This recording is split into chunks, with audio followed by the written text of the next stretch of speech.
To everybody who was wondering what happened with the Gospel Project, it actually came out in the year 2000, I believe.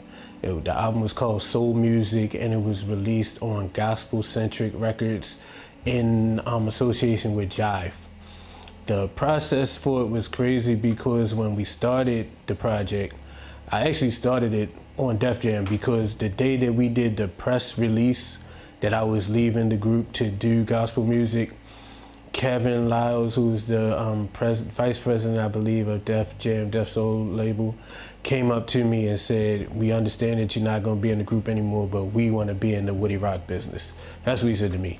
So they gave me a budget and we went in and started recording the Gospel Project. Actually, everybody from the group had their own room or their own area in the Hit Factory, the big Hit Factory studio, which I found out from watching the Breakfast Club interview with y'all that is actually not even there anymore, or it's not in use, or whatever the case may be. But it was a great time because like everybody was allowed to have creative freedom, like, and we were never, like, up until that point, it was never in my mind anyway. It wasn't a beef with myself and the group, so it was just really cool creatively that I had my room downstairs on the floor by itself. I was in like the B studio or whatever, and the other guys was up in the big rooms upstairs, but we at any given time could walk in on each other's sessions and hear each other being creative and doing because I should have said this early in the beginning, each one of us were in our city, like basically solo artists. We were kind of like the Voltron Force or whatever. It wasn't just a group. It was like 4 guys who were talented solo singers. Well, 3 guys who were singers and 1 guy who was producing.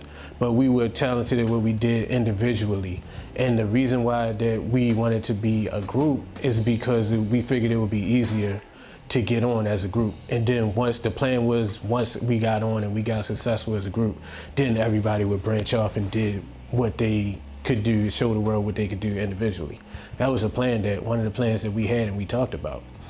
So to see everybody doing that was kind of exciting for me. Like I would go off in this person's room and hear what they were doing. People would stop past my room like, what you got going on? And people would come for one person's session and end up on somebody else's. Like Case is on my album, and I was always a fan of Case, but he was up and working with Noak and doing stuff with him. And he and I got into a conversation about Jodeci, and we just reached out from there, and I asked him would he mind coming into one of my sessions and doing a song with me, which is ended up being a song called No Matter What, that's on my gospel record, that was actually written by Scola, who came into the group because he was with me during my gospel project. That's how he even got into the group. So it was a time that was like a transition, and excuse me, I ended up putting together the Gospel Project, and I couldn't get a release date. So then Kevin was friends with the vice president of Gospel Centric Records, and they had whatever conversation they had, which led to my project being put out over at Gospel Centric. But what I didn't know is that Gospel Centric was going through their growing pains or whatever they were going through over at Interscope. I went over to Interscope and I met with the people over there, and we had a pretty good conversation, me and some of the executives over there. We had a pretty good conversation. And then what I ended up hearing was that Interscope wanted Kurt Franklin and they wanted me, but they were gonna let the label go. And the president of the label didn't want that because Kurt Franklin, I don't know if she cared so much about me leaving, but Kurt Franklin is definitely a flagship artist at Gospel Centric, so she wasn't trying to hear that. So they went through whatever things they went through. So while everybody was going through their stuff, my project, which was finished for a long time by that point, was just sitting. And I was skinny. I purposely went and got in shape for my album. By the time it came out, fat. So if you see the press pictures from the album, and I look like a fat something sitting there, but on the album cover, I was in shape. I had on a beater, and I was praying like this, and you could see my physique. I was all right. So that lets you know, that time lapse lets you know how long it took between the time the album was recorded and the time that it came out.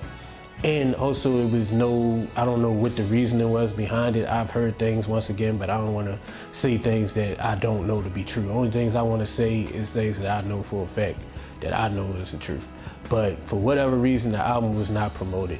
I know that the day that it was released, I asked even in my own city, like, why are there no posters out here letting people know that my project is out? And I was told that the van of the person who puts the posters up had caught a flat tire, and that's why nobody put any pictures up. Like, that sounds crazy to me.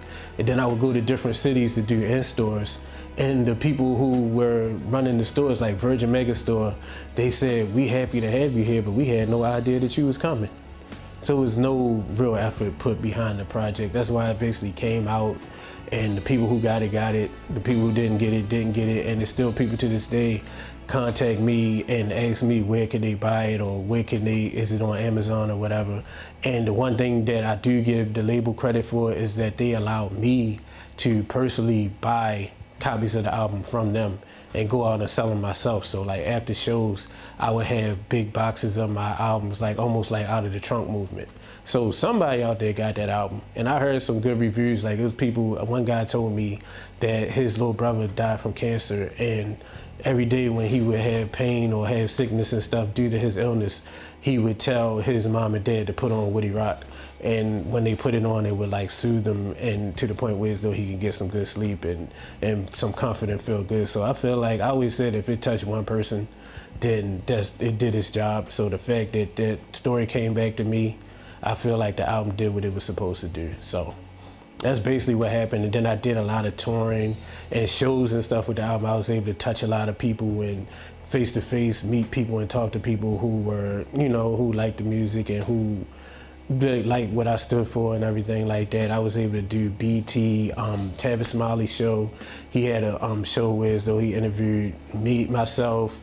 He had Reverend Run on remote. He had Play from Kid and Play on there, and Dr. Michael Eric Dyson, and we were talking about secular artists who turned to gospel music or whatever. So I was afforded some cool opportunities. I was told by Smokey Norfolk that I was nominated for a Stellar Award, but my label never like confirmed or told me anything. I never got any other notice behind that. But the fact that the people in the gospel industry, a lot of them embraced me and showed me love, even though it's a very tough industry to get into, especially coming from secular, because everybody's questioning your motives, like why are you here? Or they want to clap for you, but they're scared to clap for you because you come from the secular world. Like when they announce you in the church, nobody will clap or look at you, but then when you get in the hallway after the service over, then people will run up to you for hugs and want you to sign stuff and take pictures. But it was a very eye-opening experience.